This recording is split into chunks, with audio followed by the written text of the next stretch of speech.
आज लॉन्च किया है Oppo K10 और लॉन्च के साथ ही आपको फाइबर हिंदी पर इसका रिव्यू भी मिल रहा है। तो सोचिए, एक हाथ में लॉन्च और दूसरे हाथ में रिव्यू, इससे अच्छी बात और क्या हो सकती है। तो आज इस वीडियो में मैं आपको दूंगी Oppo K10 का रिव्यू और साथ ही सबसे बड़े क्वेश्चन को एड्रेस करूंगी कि क्या आपको Oppo K10 लेना चाहिए या नहीं। बजट स्मार्टफोन है, तगड़ा कंपटीशन है और इस तगड़े कंपटीशन के साथ एक सवाल जो आता है कि क्या ये फ़ोन लेना चाहिए या नहीं। तो आप देख रहे हैं फाइबर हिंदी, मैं हूं सिमरन आपके साथ।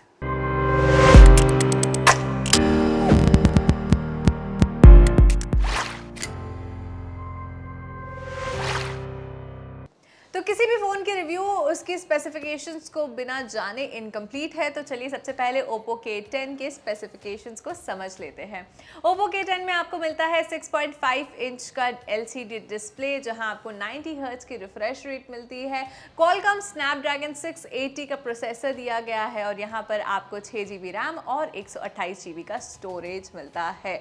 अगर मैं कैमरे की बात करूँ तो ट्रिपल कैमरा सेटअप दिया गया है, जहाँ पर आपको 50 मेगापिक्सल का प्राइमरी कैमरा मिलता है, 2 मेगापिक्सल का डेप्थ सेंसर और 2 मेगापिक्सल का मैक्रो सेंसर मिलता है। सामने की तरफ आपको 16 मेगापिक्सल का सेल्फी कैमरा दिया गया है। साथ ही बैटरी जो है वो बड़ी है, क्योंकि आपको 5000 mAh की बैटरी मिलती है और 33 वॉट का चार्जिंग सपोर्ट। तो ये हो गई स्पेसिफिकेशंस की बात। चलिए सबसे पहले डिजाइन की तरफ बढ़ते हैं। Oppo K10 दो कलर्स में अवेलेबल है, ब्लैक और ब्लू। मेरे पास यहाँ पर ब्लू कलर वेरिएंट है और अगर आप बैक पैनल को देखेंगे तो यहाँ पर आपको ग्लो डिज़ाइन देखने को मिलेगा कैमरा मॉड्यूल के तरफ। और ये जो ग्लो डिज़ाइन है जनरली Oppo के हाई एंड फ़ोन्स में आपको देखने को मिलता है। साथ ही ये जो ग्लो डिज़ाइन है कैमरा मॉड्यूल को थोड़ा सा हाईलाइट कर देता है और मुझे ये डिज़ाइन देखकर पोको के फ़ोन्स की याद आ गई। रियर पैनल प्लास्टिक का है। अच्छी बात यह है कि यहाँ मैट फिनिश दी हुई है और मज़े की बात यह है कि आपको फ़ोन पर फिंगरप्रिंट स्मजेस की कोई शिकायत नहीं होगी। कैमरा बम थोड़ा सा फेमिलियर लग सकता है आपको, क्योंकि अभी मैंने OnePlus Nord CE2 5G में भी ऐसा ही डिज़ाइन देखा था और आपने भी रिव्यू में आई एम श्योर देखा ही होगा। नीचे की तरफ आपको टाइप सी चार्जिंग पोर्ट मिलता है, स्पीकर और 3.5 mm जैक मिलता है। राइट साइड पर पावर बटन मिलता है और लेफ्ट साइड पर आपको वॉल्यूम कंट्रोल्स मिलते हैं। साथ ही सिम स्लॉट भी दी गई है। बॉडी प्लास्टिक की बनी हुई है तो उतना प्रीमियम फील आपको नहीं होगा, बट ग्लो इफेक्ट जो है ओवरऑल डिज़ाइन को थोड़ा हटके बनाता है। ये हो गई डिज़ाइन की बात। चलिए देखते हैं Oppo K10 का डिस्प्ले कैसा है। Oppo K10 में आपको 6.5 इंच का LCD पैनल मिलता है और वहीं आपको 90 हर्ट्ज की रिफ्रेश रेट भी दी गई है। फ़ोन का स्क्रीन साइज़ मुझे आइडियल लगा, क्योंकि मैं एक हाथ से भी आराम से फ़ोन को यूज़ कर पा रही थी। यहाँ पर आपको OLED पैनल नहीं दिया गया है, बल्कि LCD पैनल दिया गया है, लेकिन फिर भी मुझे जो कलर्स है वो काफ़ी अच्छी तरीके से पॉपअप होते हुए देखे। बोथ इंडोर और आउटडोर कंडीशंस में इसकी ब्राइटनेस मुझे अच्छी लगी। साथ ही कंटेंट स्ट्रीम करते हुए, जैसे कि मैंने इस पर 83 मूवी देखी और उस दौरान भी काफ़ी इमर्सिव एक्सपीरियंस था। पिक्चर जो थी वो काफ़ी क्रिस्प थी। मुझे इसकी रिफ्रेश रेट से थोड़ी शिकायत है, क्योंकि गेमिंग के दौरान 120 हर्ट्ज की रिफ्रेश रेट वाली स्क्रीन जितनी स्मूथ होती है ये उतनी नहीं थी। गेमिंग के अलावा अगर आप यूजुअल काम के लिए इसे यूज़ करते हैं तो 90 हर्ट्ज का refresh rate is good to go. अब गेमिंग की बात की है तो चलिए परफॉर्मेंस की तरफ भी ध्यान देते हैं। Oppo K10 में आपको Snapdragon 680 प्रोसेसर मिलता है, जो कि मल्टीटास्किंग और साथ ही डिसेंट टास्क को बड़ी स्मूथली हैंडल कर देता है। इवन जो लाइट गेम्स है जैसे कि टेम्पल रन 2 मैंने इस पर खेला, वो भी बड़ी आसानी से चलता है। ग्राफिक्स हेवी गेम जैसे कि कॉल ऑफ ड्यूटी के दौरान अगर आप डिफ़ॉल्ट मोड पे खेलेंगे तो हल्का फ्रेम लैग्स महसूस होगा, लेकिन अगर आप परफॉर्मेंस मोड में जाकर प्रो गेमर मोड में स्विच करेंगे तो हल्का सा बेटर एक्सपीरियंस आपको फील होगा। और बैटरी की परफॉर्मेंस भी काफ़ी इंप्रेसिव है, क्योंकि 45 मिनट्स खेलने के बाद भी 5 से 8% ही ड्रॉप हुई इसकी बैटरी। फ़ोन में आपको कलर OS वर्जन V11.1 मिलता है, जो कि Android 11 पर बेस्ड है, पर फ़ोन में आपको कुछ प्री इंस्टॉल्ड ऐप्स भी मिलेंगे। ये हो गई इसकी परफॉर्मेंस की बात। बढ़ते हैं अब कैमरे परफॉर्मेंस की तरफ।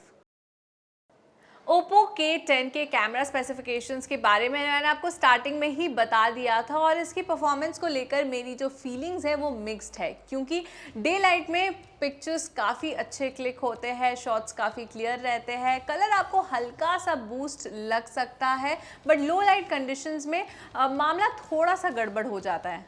पोर्ट्रेट शॉट्स में एज डिटेक्शन और ब्लर अच्छा था, मुझे डेप्थ इफेक्ट भी काफ़ी अच्छा लगा और कलर्स भी ट्रू सेंस में थे। नाइट मोड के शॉट्स मुझे अच्छे लगे और कह सकते हैं कि लो लाइट कंडीशन से ज़्यादा नाइट मोड में जो पिक्चर्स हैं वो मुझे अच्छे लगे। Selfies without any doubt clear थे, क्रिस्प थे और कलर्स भी काफ़ी नेचुरल थे। स्किन टोन्स में मुझे ज़्यादा डिफरेंस नहीं देखने को मिला। ये हो गई कैमरा परफॉर्मेंस की बात, बढ़ते हैं अब बैटरी की तरफ। 5000 mAh की बैटरी आपको मिलती है Oppo K10 में और साथ ही 33 वॉट का चार्जिंग ब्रिक मिलता है। अगर मैं बैटरी को लेकर बात करूं तो बैटरी बड़ी है और लॉन्ग लास्टिंग भी है।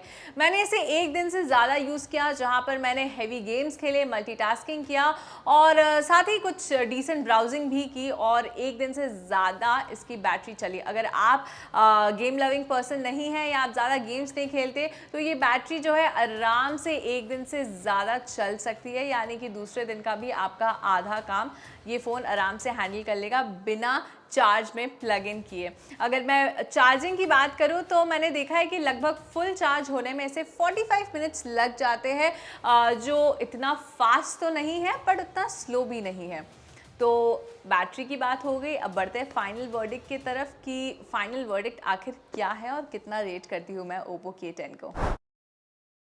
Oppo K10 एक बजट स्मार्टफोन है। यहाँ पर आपको कुछ एक्स्ट्रा ऑर्डिनरी या ज़बरदस्त सा प्रोसेसर नहीं देखने को मिलता है और ना ही कोई ऐसा कैमरा सिस्टम। डिसेंट सा कैमरा सिस्टम दिया गया है, डिस्प्ले भी अच्छी है, बैटरी काफ़ी स्ट्रॉन्ग है। तो अगर आपकी जो एक्सपेक्टेशंस है वो रियलिस्टिक है तो ये फ़ोन आपको डिसअपॉइंट नहीं करेगा and you should consider this phone. यहाँ पर जो गेमिंग परफॉर्मेंस है वो एवरेज है बट डिसअपॉइंटिंग नहीं है। तो अगर आपके सारे डिमांड्स को ये फ़ोन फुलफ़िल करता है और अगर आपके डिमांड्स है एक डिसेंट सा फ़ोन जहाँ पर एक अच्छी कैमरा सिस्टम हो, डिस्प्ले बड़ी हो और 20,000 के अंदर हो, तो आपको Oppo K10 कंसिडर करना चाहिए। अब ये जो 20,000 का प्राइस सेगमेंट है ना, ये काफ़ी बर्निंग सा प्राइस सेगमेंट है, क्योंकि आपके पास यहाँ ऑप्शंस की कमी नहीं है। जैसे आपको यहाँ पर Redmi 11, Realme 9 भी मिलता है, तो एक से बढ़कर एक आपके पास ऑप्शंस है और मेरे हिसाब से Oppo K10 जो है इस रेस में पीछे नहीं है। तो फाइबर रेटिंग क्या हुआ? फाइबर रेटिंग है 7 आउट ऑफ 10। ये था Oppo K10 का रिव्यू और कितनी अच्छी बात है कि आपको लॉन्च के साथ ही रिव्यू भी मिल रहा है ऑन फाइबर हिंदी। तो हमारे चैनल को भी झटपट सब्सक्राइब कर दीजिए और अगर आपके कुछ सवाल है Oppo K10 को लेकर वो भी कमेंट्स पर लिखकर मुझे ज़रूर बताइएगा। मिलते हैं आपसे अगले वीडियो में। Till then stay tuned to Fiber Hindi. Bye bye.